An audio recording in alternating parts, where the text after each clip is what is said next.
A penumbra daquela sala em Osasco é cortada apenas pelo brilho azulado da tela de um celular. O silêncio da madrugada é interrompido pelo efeito sonoro metálico, um tilintar digital de moedas caindo em cascata que ecoa como uma promessa de salvação. Para Marcos, esse som é a única trilha sonora que importa agora. Ele ignora o cansaço acumulado de 12 horas sobre uma motocicleta, cortando o trânsito da grande São Paulo. Seus olhos estão fixos no saldo bancário que exibe um zero impiedoso. Uma lacuna que parece sugar o oxigênio do ambiente. Ele precisa de uma saída, e a solução parece estar ali, dentro de um aplicativo colorido, que brilha com a intensidade de um cassino transportado para o coração da periferia paulista. Tudo começou com um vídeo curto, desses que surgem entre uma entrega e outra. No vídeo, um influenciador de sorriso largo exibia chaves de um carro importado em frente a uma mansão. A legenda era direta. Só não ganha quem é preguiçoso. Marcos, sentindo o peso das contas batendo na porta todos os meses, deixou-se levar pela narrativa de que a sorte era uma escolha. O discurso não falava de azar. Falava de estratégia e de supostas brechas no sistema. Para um entregador que sobrevive sob sol e chuva, a ideia de que o esforço poderia ser substituído por toques na tela era uma tentação impossível de ignorar. Ele queria apenas dar uma vida digna para sua família. Nos bairros de Osasco e Guarulhos, essa cena se repete. O que antes era visto com desconfiança, agora se tornou o novo normal. As plataformas de apostas se infiltraram no tecido social como uma forma de empreendedorismo desesperado. Não se trata de jogar, mas de operar. Amigos se reúnem para trocar dicas sobre o horário pagador ou sobre qual plataforma está liberando mais bônus. A esperança foi sequestrada por um gráfico que sobe e desce, transformando o suor do trabalho em uma aposta de alto risco que raramente favorece quem mais precisa de dinheiro para sobreviver. A normalização desse discurso de lucro rápido camufla a realidade de perdas sistêmicas que assolam as comunidades. Marcos sentiu o sangue ferver quando a tela explodiu em cores douradas. Em poucos minutos, ele viu seu saldo pular de 20 para R$ 200. A euforia foi imediata. Uma descarga de dopamina que fez seu coração disparar mais do que qualquer fechada no trânsito da marginal Tietê. Naquele momento, ele acreditou ter descoberto o mapa do tesouro. O cansaço físico desapareceu, substituído por uma confiança perigosa. Ele já não via o aplicativo como um risco, mas como uma ferramenta muito mais eficiente do que sua motocicleta. Acreditava ter encontrado o atalho para a liberdade financeira que os anúncios tanto prometiam. Era o começo de uma obsessão silenciosa. No entanto, a sorte é volúvel. Os R$ 200 logo voltaram a ser zero. O desespero acordou com força.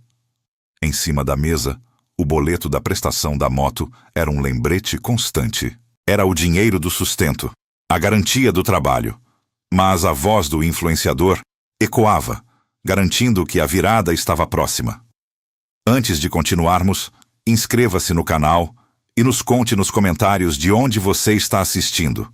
Com mãos trêmulas, ele tomou a decisão fatal e usou o dinheiro da parcela para um último aporte, convencido de que recuperaria tudo em poucos minutos. Ele não imaginava o tamanho do abismo que estava abrindo. O jogo recomeçou com uma tensão insuportável. De repente, o prêmio máximo apareceu. Com o dedo suado, Marcos clicou no botão para realizar o saque. Foi então que o tempo parou. O círculo de carregamento girou infinitamente, transformando a euforia em um gelo que subia por sua espinha. Uma mensagem de erro surgiu em letras vermelhas. O aplicativo travou. Ele atualizou a página, mas o saldo estava retido. Nesse momento, a porta se abriu e sua esposa entrou. Com um olhar cansado, ela perguntou se ele já tinha pago o boleto da moto que vencia naquele dia. O silêncio na cozinha de Osasco tornou-se uma barreira intransponível. Marcos desviou o olhar da esposa, murmurando uma mentira rápida sobre o sistema do banco estar fora do ar. Seu coração martelava contra as costelas, uma batida descompassada que parecia denunciar a fraude em sua própria voz. Ele não conseguia admitir que o dinheiro da prestação da moto, a ferramenta essencial de seu ganha-pão, havia evaporado em uma tela travada por um suposto erro técnico. Passou a noite em claro, escondido sob o cobertor, mergulhando em fóruns e grupos de mensagens onde nomes de bairros periféricos como Pimentas em Guarulhos e Rochdale em Osasco se repetiam em uma ladainha de desespero. Ali, ele descobriu que não era o único. Centenas de trabalhadores relatavam o mesmo padrão. O algoritmo seduzia com ganhos iniciais pequenos, apenas para confiscar os valores maiores, sob o pretexto de falhas técnicas ou auditorias intermináveis que nunca chegavam ao fim.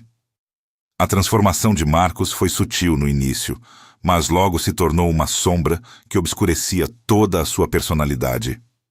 Ele já não era o homem que chegava em casa com piadas leves sobre o trânsito da Marginal Tietê. Tornou-se um estranho irritadiço, reagindo com agressividade a qualquer pergunta simples sobre as finanças domésticas. O celular, antes uma ferramenta de trabalho para receber rotas de entrega, transformou-se em uma extensão de seu vício. Ele arriscava a vida em cima da motocicleta, pilotando com uma mão, enquanto usava a outra para girar roletas digitais nos semáforos, alimentado pela crença irracional de que a próxima rodada traria de volta tudo o que o sistema havia lhe roubado. Quando o dinheiro do trabalho não foi mais suficiente para sustentar a ilusão, ele buscou empréstimos de alto risco em aplicativos de crédito fácil, acumulando juros sobre juros em uma espiral de dívidas que ele jurava ser temporária. O choque de realidade veio em uma tarde chuvosa, enquanto Marcos assistia a uma reportagem investigativa escondido sob o toldo de um posto de gasolina. O vídeo desmascarava os influenciadores que ele tanto admirava. A revelação foi devastadora.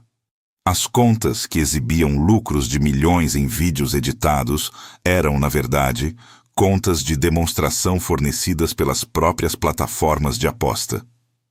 Os saldos eram infinitos e fictícios, criados apenas para simular vitórias impossíveis e pescar a esperança de pessoas vulneráveis como ele.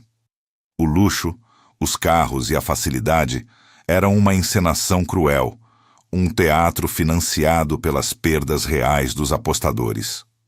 Marcos sentiu um gosto de bile na garganta ao perceber que fora o arquiteto de sua própria ruína, seguindo um roteiro escrito por predadores que lucravam com seu suor e sangue.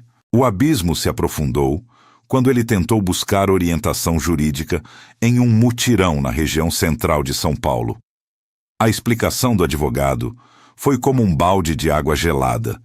As empresas operavam em paraísos fiscais, escondidas atrás de redes complexas em territórios como Malta ou Curaçao. Não havia sede física no Brasil. Não havia CNPJ acessível para bloqueios judiciais imediatos ou qualquer forma de responsabilização. A justiça brasileira, diante daquela arquitetura digital de evasão, parecia lenta e impotente para proteger o cidadão comum. O dinheiro de Marcos não estava apenas perdido. Ele havia sido transferido para contas internacionais, alimentando uma engrenagem que não reconhecia fronteiras, leis locais ou o sofrimento humano. A sensação de impunidade das plataformas contrastava violentamente com a fragilidade de sua existência em Osasco. O ponto de ruptura, no entanto, foi o silêncio do aplicativo bancário de sua mãe. Marcos, sendo o filho mais instruído tecnologicamente da família, geria as economias da idosa, frutos de décadas de trabalho exaustivo como doméstica. Em um momento de delírio e desespero total, convencido de que uma última aposta certeira em uma plataforma nova resolveria todos os seus problemas, ele transferiu o saldo integral da caderneta de poupança dela. Ele prometeu a si mesmo que devolveria o valor em 10 minutos, multiplicado. Mas o algoritmo não teve piedade. Em menos de 1 hora de cliques frenéticos, o esforço de uma vida inteira de sua mãe foi devorado por pixels coloridos.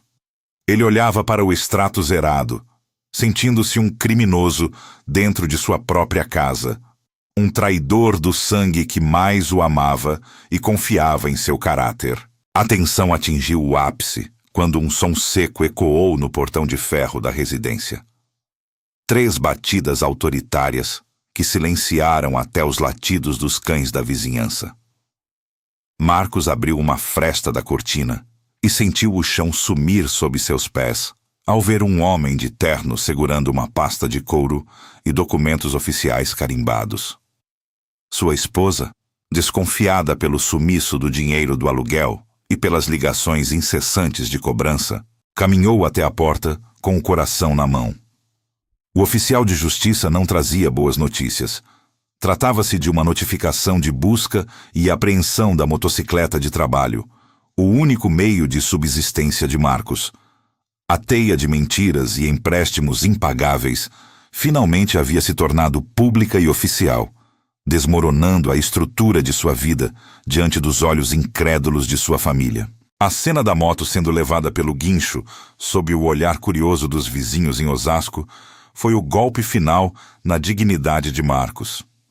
O veículo, que representava sua liberdade e seu ganha-pão, agora era apenas um bem apreendido para cobrir uma fração das dívidas que ele mesmo criara.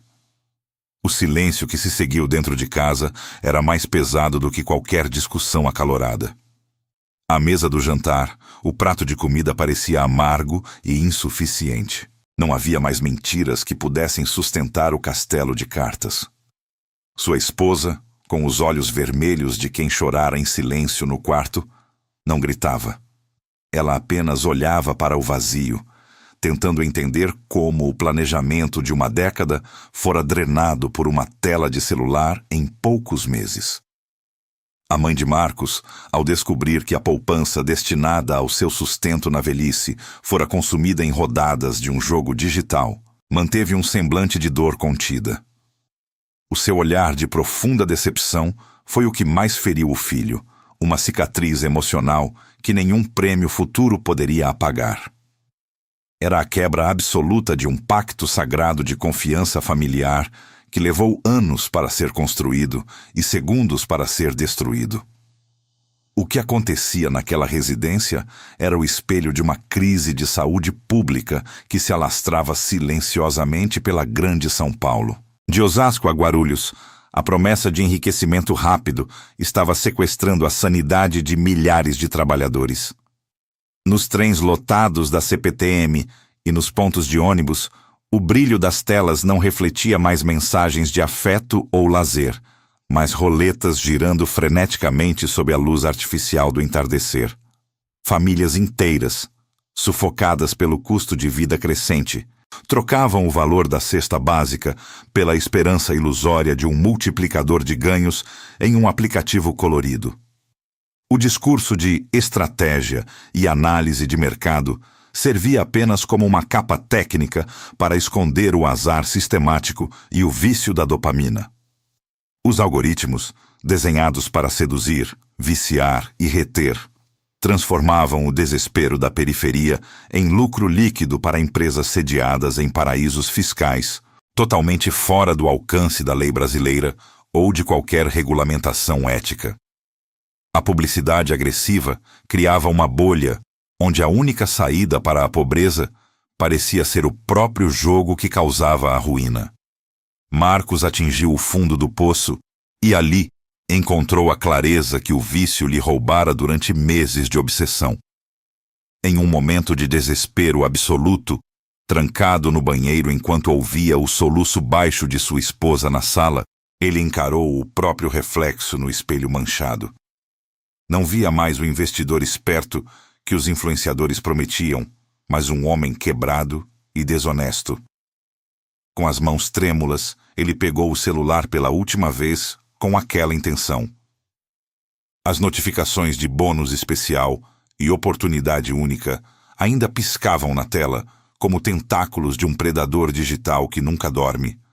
Com um vigor que não sentia há muito tempo, ele começou a deletar cada aplicativo de aposta, um por um. Foi um ato de purgação necessária. Ele saiu do banheiro e, diante da esposa e da mãe, ajoelhou-se no chão frio da cozinha. A confissão foi um jorro de verdades dolorosas, admitindo cada empréstimo com juros abusivos, cada mentira inventada e o destino cruel do dinheiro da mãe. A vergonha era seu novo uniforme, mas admitir a derrota total foi o primeiro passo real para uma libertação necessária daquela ilusão. A redenção de Marcos não teve o brilho dos vídeos editados da internet. Foi uma jornada lenta, árdua e totalmente desprovida de qualquer glamour ou facilidade. Sem a sua motocicleta para fazer entregas, ele passou a acordar às 4 da manhã para enfrentar 3 conduções lotadas até um galpão logístico na região da rodovia Anhanguera. Trabalhando em turnos dobrados como ajudante de carga e descarga, ele sentia o peso de cada caixa em seus músculos exaustos ao fim do dia. Cada centavo de sua renda era rigorosamente dividido entre a subsistência básica da casa e o pagamento das parcelas das dívidas acumuladas com bancos e agiotas. A sensação de devolver, mês a mês, uma pequena parte do que fora retirado da conta da mãe trazia um consolo silencioso, mas a dívida moral ainda pesaria por muito tempo. Não havia mais atalhos, sorte envolvida ou grandes jogadas. Restava apenas o esforço bruto e a paciência de quem entende que a reconstrução de uma vida leva tempo e suor. O alerta que o caso de Marcos deixa é o de uma engrenagem que não para de girar. Enquanto ele carrega fardos pesados para limpar seu nome, a máquina das apostas continua operando, lucrando com a vulnerabilidade alheia e com a falta de uma regulamentação que proteja de fato o cidadão comum. O lucro fácil continua sendo a armadilha mais cara que um homem pode pagar em sua existência. O sol nasce sobre a grande São Paulo, iluminando o formigueiro humano que se desloca para o trabalho real nas fábricas e comércios. Nas plataformas das estações, milhares de pessoas ainda encaram suas telas, presas em um ciclo vicioso de esperança e perda. A verdadeira vitória de Marcos não veio de uma aposta ganha, mas da coragem de aceitar a realidade e recomeçar do zero, provando que o ganho real vem do esforço, enquanto a roleta digital continua destruindo lares em um silêncio ensurdecedor. O dia começa. E com ele, a luta para manter a dignidade longe das promessas vazias de uma tela brilhante.